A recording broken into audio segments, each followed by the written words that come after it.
Section का आज almost last lecture रखेंगे कॉन्सेप्ट वाला।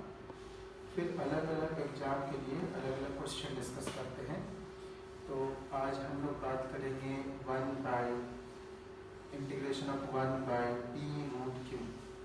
पी रूट क्यू, तो पी पॉलिनोमियल में से लीनियर हो सकता है या क्वाड्रेटिक, क्यू लीनियर हो सकता है या क्वाड्रेटिक। इसे याद रखना बहुत मुश्किल है, और अगर ये याद रख लिए तो ईजी हो सकता है, नहीं याद रखने पर भी बनेगा।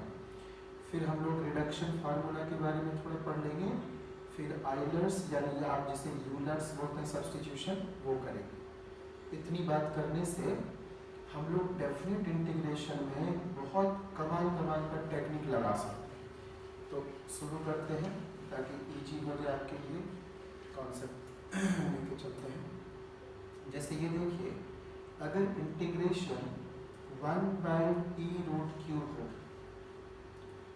अब ये p और q क्या क्या हो सकता है? दोनों लीनियर हो सकता है, दोनों क्वाड्रेटिक हो सकता है, या क्वाड्रेटिक लीनियर हो सकता है, या लीनियर क्वाड्रेटिक हो सकता है। पहले बातों को समझिए। p लीनियर अगर हुआ तो मानिए x+1 जैसा हो सकता है। q क्वाड्रेटिक हुआ तो हो सकता है x² - 1 टाइप का हो। तो हम किसको z माने, क्या हेल्प मिल सकता है ऐसे में से, तो जरा सुनते हैं कैसे कैसे याद रखेंगे। इसको याद रखने का कोशिश करते हैं। देखिए, अगर Q लीनियर है, एक मिनट, इसको सामने रहना जरूरी है, ये रहना सामने जरूरी है। अगर Q लीनियर है, सबसे पहले जो रूट के अंदर अगर लीनियर है, तो रूट के अंदर लीनियर है तो हम लोग हमेशा चाहेंगे रूट के अंदर कोई स्क्वायर वाला टर्म हो जो बाहर आ जाए। तो Q लीनियर यानी Q का power linear should be replaced by z²। Q अगर लीनियर रहा तो, और अगर Q क्वाड्रेटिक रहा तो 1 बाय p। Q क्वाड्रेटिक रहा तो हम 1 बाय p। अभी आप ध्यान मत दीजिएगा कि z या क्या, लेफ्ट हैंड साइड मत देखिएगा इस z और z²। 1 बाय p यानी Q क्वाड्रेटिक है तो 1 बाय p मानेंगे z को। अब अगर p लीनियर है तो z का लीनियर पावर को ऐसा माने, और अगर p क्वाड्रेटिक है तो z का क्वाड्रेटिक पावर, आप कहते हैं ना multiplying by 2 both sides, squaring both sides, तो समझिए लेफ्ट हैंड साइड क्वाड्रेटिक बनाया तो राइट हैंड साइड भी क्वाड्रेटिक जैसा Q बाय p। यानी क्या क्या किया, अगर दोनों क्वाड्रेटिक है, देखिए Q का ही फोकस कर रहे हैं, Q पर, तो अगर Q क्वाड्रेटिक है तो 1 बाय p को ही मान लेंगे, तो तय हो गया, p नीचे जाएगा ही जाएगा। अगर p लीनियर है तो z का लीनियर पावर 1 बाय p, और अगर p क्वाड्रेटिक है तो z का क्वाड्रेटिक पावर 1 बाय p, लेकिन क्वाड्रेटिक है, q है, तो दोनों साइड q टाइम, मतलब इधर क्वाड्रेटिक का पावर 2, इधर q। रिवीजन कराते हैं, रिवीजन कराते हैं। हम लोग क्या क्या किए, जल्दी से देखिएगा, मेरे साथ आप बोलने का कोशिश करिए। अगर मान लीजिए ये लीनियर है या क्वाड्रेटिक और लीनियर है, तो Q लीनियर है तो हम लोग क्या करते थे, Q लीनियर होता था तो क्या करते थे, देखिए Q का लीनियर पावर, क्योंकि हमें ऐसा पढ़ाया गया P रूट Q, तो Q का लीनियर पावर हम कोई स्क्वायर मानते ताकि बाहर आ जाए। और अगर ये मान लीजिए क्वाड्रेटिक रहा,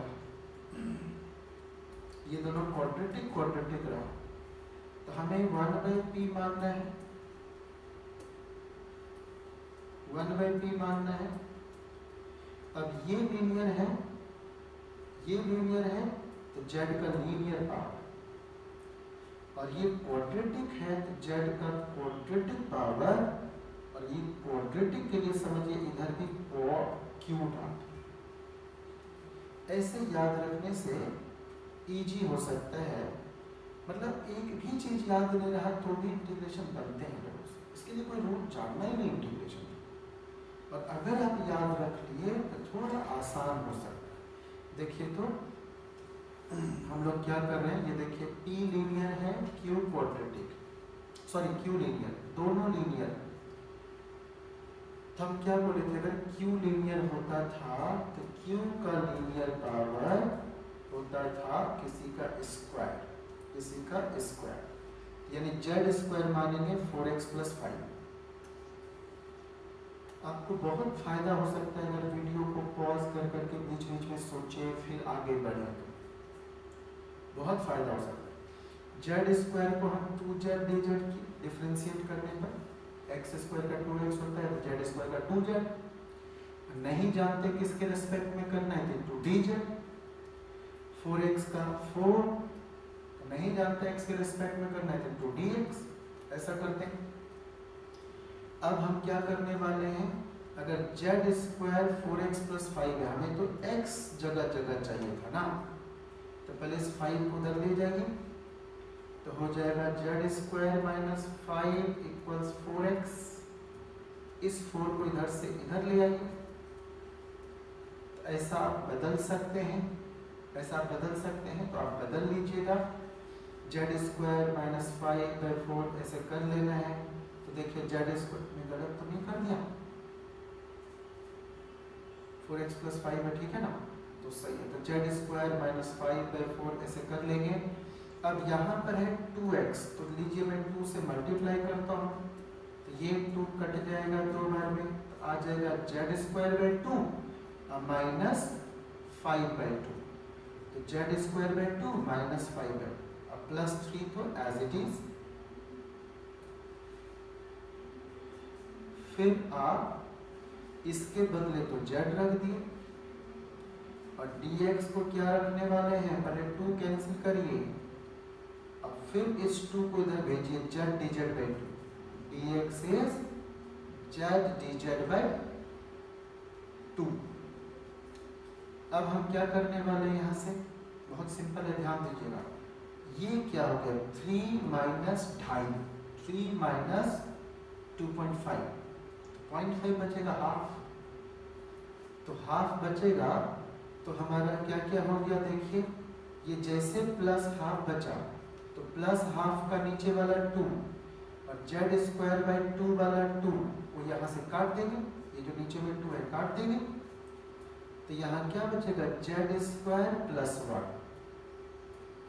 फिर से बोलता हूँ, इस पूरे को हम क्या लिख सकते हैं, Z स्क्वायर बाई 2 + 1/2, और यहाँ पर Z dz बाई 2। तो मैं कहना चाहता हूँ ये 2 कटने जाएगा क्या, और अब इसको तो tan इनवर्स Z आप लिख सकते हैं, Z को वापस डाल दीजिएगा जिसे आप Z माने थे। नेक्स्ट देखिए, पूरा सारा रूल याद करिए। इस बार P क्वाड्रेटिक है, Q लीनियर, अरे हमें Q लीनियर की बात करना है, तो Q का लीनियर पावर हमें किसी का स्क्वायर चाहिए, क्योंकि Q बेचारा तो रूट के अंदर है, तो रूट से बाहर लेना है। तो हम Z स्क्वायर मान रहे हैं x - 1, Z स्क्वायर मान रहे हैं x - 1, तो Z स्क्वायर हो जाएगा 2Z dz और ये dx हो जाएगा, यानी जहाँ जहाँ dx हमें है एक ही जगह है, तो 2Z dz में रिप्लेस कर देंगे dx को। और अब क्या करने वाले हैं, ये है x स्क्वायर + 1, तो इस +1 को उधर भेजिए तो x निकल गया, Z square + 1 is your x, तो मुझे x स्क्वायर चाहिए तो मैं इसका भी होल स्क्वायर कर दूंगा, कर दिया। फिर ये +1 है, मैं छोड़ दिया +1, और इसको तो आपने Z स्क्वायर ही माना था ताकि रूट से बाहर आ जाए, Z स्क्वायर माना था x - 1 को, तो Z आ गया। अब आप क्या करने वाले हैं, यहाँ से अगर मैं Z प्यार से काट दूं और इसको a + b का होल स्क्वायर ब्रेक कर दूं, इसका 1 और 1 2 हो जाएगा। और a square plus b square तो कर ही लेंगे आप। अब यहाँ से थोड़ा सा आपको ध्यान देना पड़ सकता है। मेरा गोल था कि बस आपको p और रूट क्यू को याद करवाना, किसको क्या माना, उसके बाद तो आप इजीली कर लेंगे। अब ये देखिए ऊपर जो है z square plus root two, z square minus root two plus minus root two हमने किया है। इससे क्या फायदा हो सकता है पहले वो ऑब्जर्व करते हैं, फिर आगे बात करें। अगर हम ऊपर रूट टू माइनस ऑफ ऐसा कर दिए तो यहाँ से क्या हो जाएगा, z square plus root two के नीचे भी ये, z square minus root two के भी नीचे ये दोनों अलग हो जाएगा। ऊपर नीचे में जेड स्क्वायर से डिवाइड करेंगे, ये थोड़ा हाई लेवल में उठता जाएगा। जेड स्क्वायर से ऊपर नीचे डिवाइड करेंगे तो ऊपर नीचे डिवाइड करने पर ऐसा केस आएगा और फिर आपको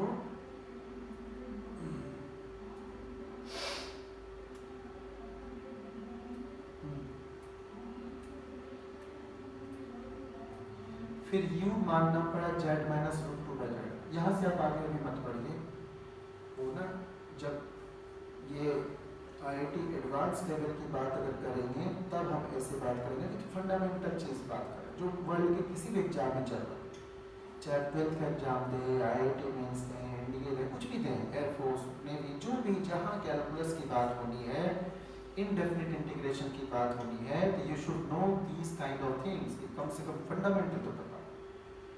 हमारा गोल वही था, पी और रूट क्यू को समझाना, कैसे आप ये कर रहे हैं। उसके बाद आपके एग्जाम के क्वेश्चन जब हम डिस्कस करेंगे, जब उसका नाम हॉट क्वेश्चन रखा जाएगा, ऐसे ऐसे 5 डॉट होंगे, इसका मतलब हीट ऑन द टारगेट, और इस 5 डॉट का मतलब है rather than around the target. इस 5 डॉट का मतलब क्या है, rather than around the target. लक्ष्य पर हिट करिए, आसपास मत भटकिए। तो ये हॉट क्वेश्चन मतलब क्या होता है, आपके अपने एग्जाम के क्वेश्चन, जब से एग्जाम को हो रहा है आज तक का क्वेश्चन हम लोग डिस्कस करते हैं।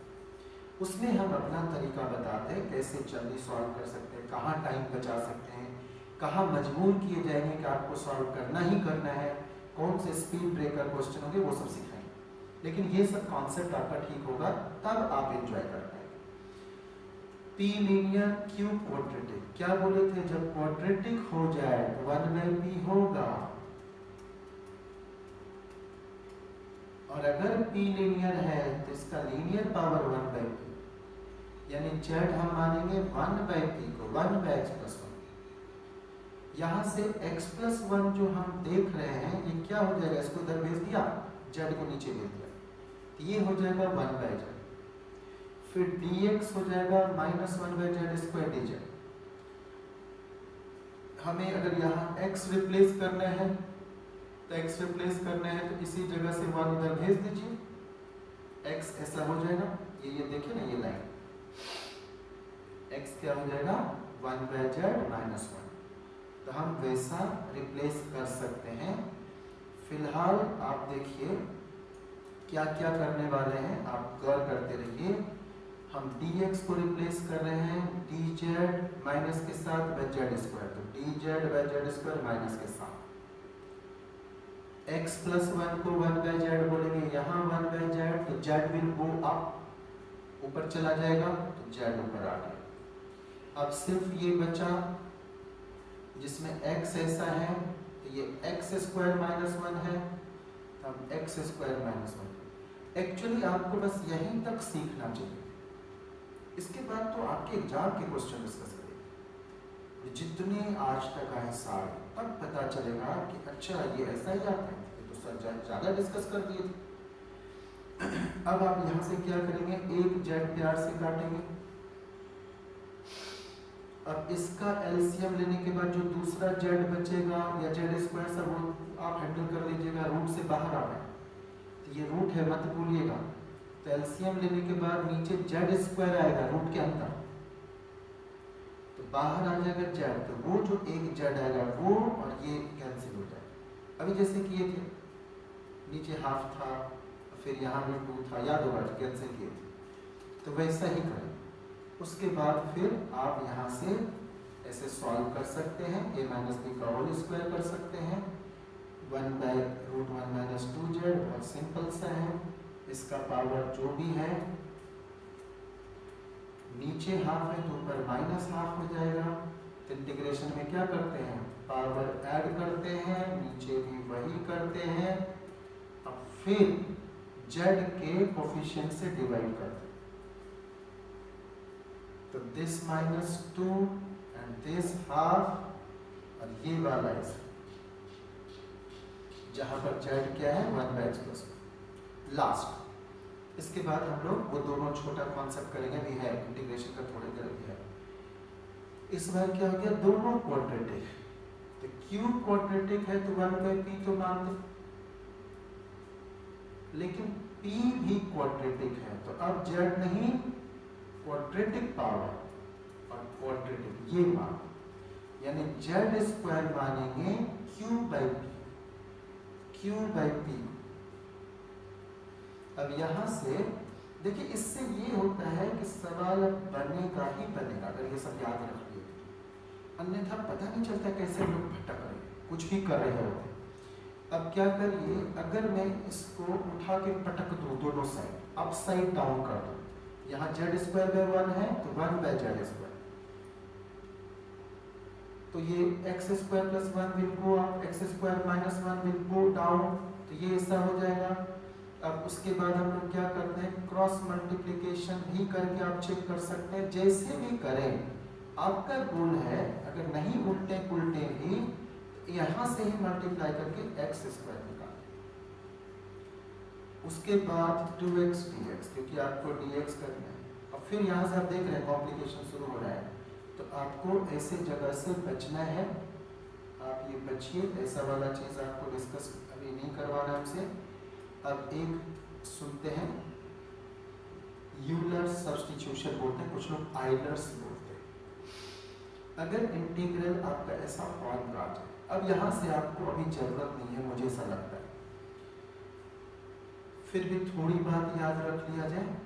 Integral of the form x √ax² + bx + c आ जाए, r कोई भी रैशनल फंक्शन ऑफ x है एंड √ax² + bx + c, यानी कोई रैशनल फंक्शन जब x और √ax² + bx + c के फॉर्म में, तो यहाँ पर क्या है, हमारा ध्यान a और c पर होता है। अगर a पॉजिटिव है तो इसको मानते हैं z ± x√a, और अगर c पॉजिटिव है तो zx ± √c, और दोनों पॉजिटिव है तो आपकी मर्जी, चाहे ऊपर वाला मान लीजिए या नीचे वाला मान लीजिए।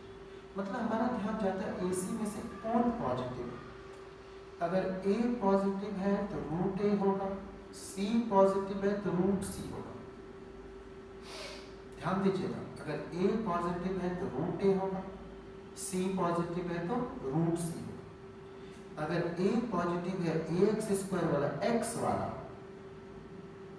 A के साथ x है तो यहाँ x आएगा, अदरवाइज इसमें x आएगा। ये मैं ऑनेस्टली बता दूं, मैं ये सब याद करके नहीं गया था, मेरे गुरुदेव बताए थे, मैं सीधा छोड़ के गया था। मुझे जो पसंद आता था वो मैं बार बार पढ़ता था। मैं 1, 2, 3, 4 बार पढ़ने वाला इंसान नहीं हूँ। 15 बार, 20 बार, 25 बार तब तक पढ़ूंगा जब तक कि याद ना हो जाए।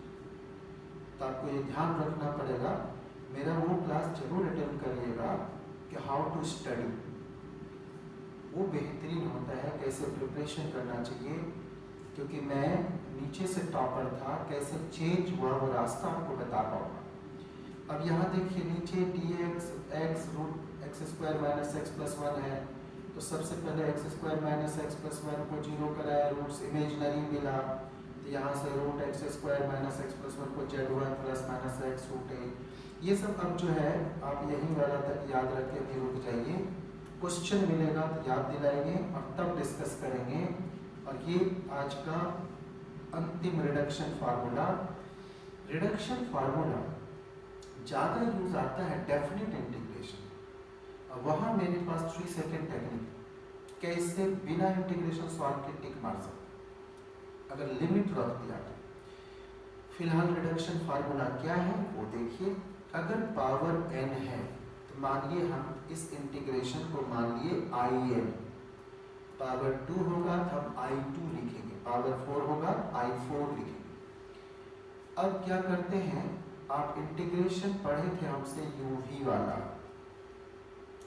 क्या करते थे uv लिख देते थे, ऐसा कर देते थे, बस। अब कुछ नहीं, इसको डंडा मारे, अब फिर जोड़ दें। किसी को डंडा मार के फिर हॉस्पिटलाइज पहुंचा दें, क्योंकि गलत बात है, यहाँ बोले सॉरी, गलत बात। दिस वाज योर आंसर, ये ऐसे करते थे। लेकिन इसका हम लोग शॉर्ट में सीखे थे, टेबुलर मेथड, कैसे जल्दी सॉल्व करते सीखे थे। अभी से एक साइन चुरा लीजिए, आप अलग कर लीजिए, यहाँ n-1 बच जाएगा। अब आप क्या करिए, इंटीग्रेशन रखिए, डिफरेंशिएशन सभी कर ही लेते हैं, इंटीग्रेशन का लोचा है, सारा इंटीग्रेबल नहीं, इसलिए आप साइन x को v मानिए, क्योंकि इसको इंटीग्रेट कर सकते हैं, और इसको u मानिए। टेंशन इंटीग्रेशन का होता है। तो अब क्या करते हैं, वही फार्मूला लगाए, अब मैं एक्सप्लेन करना बंद कर रहा हूँ, वही लगाए जिसे आप im बोलते थे, साइन का पावर n देकर, यहाँ पर थोड़ी देर बाद ऐसा फिर कुछ मिल गया, लेकिन इसके आगे -n-1 मिल गया। तो मैं कहता हूँ -n-1 टाइम्स im, तो क्यों नहीं इसको इधर ले जाएगा, जिधर ऑलरेडी एक im है, तो उधर प्लस n-1 हो जाएगा। im को कॉमन लेंगे तो 1 यहाँ मिला, इसको उधर ले गए, n-1 प्लस के साथ हो गया, इससे हमारा im मिला, कुछ मिला, और इधर n-2, इस पूरे को हम in-2 बोलते हैं, यानी im निकल गया इन टर्म्स ऑफ in-2, मतलब अभी भी i है, इंटीग्रेशन है। तो समझ रहे हैं क्या प्रॉब्लम है। तो ऐसे रिड्यूस करते हैं, देखिए एक और देखिए, फिर बाद में करते हैं, 10⁻nx dx है। तो इंटीग्रेशन जिसका जानते हैं आप वो लीजिए, वहाँ साइन एक चुराए थे, यहाँ 10 स्क्वायर चाहिए, क्योंकि 10 स्क्वायर का आप इजीली कर जानते हैं। फिर आप इसको अलग अलग करके, जरूरी नहीं है कि एकदम उठिए, ये in-2 होगा, यहाँ नीचे होना चाहिए, ऐसे नहीं लिखना है, in-2 सबस्क्रिप्ट होना चाहिए। अब यहाँ ऐसा, अच्छा in-2, ठीक है। तो आप ये देख रहे हैं कि अभी भी i रह गया है, ऐसे ये करते हैं। उसके बाद इंटीग्रेशन हम लोग यहीं पर इंडेफिनिट लास्ट करते हैं। अब आगे हम लोग डेफिनिट सुनेंगे, और जो बहुत इंटरेस्टिंग है, यहीं पर ये क्लास को हम रोकते हैं। डेफिनिट बड़ी लाजवाब है, उसको छोड़ना नहीं।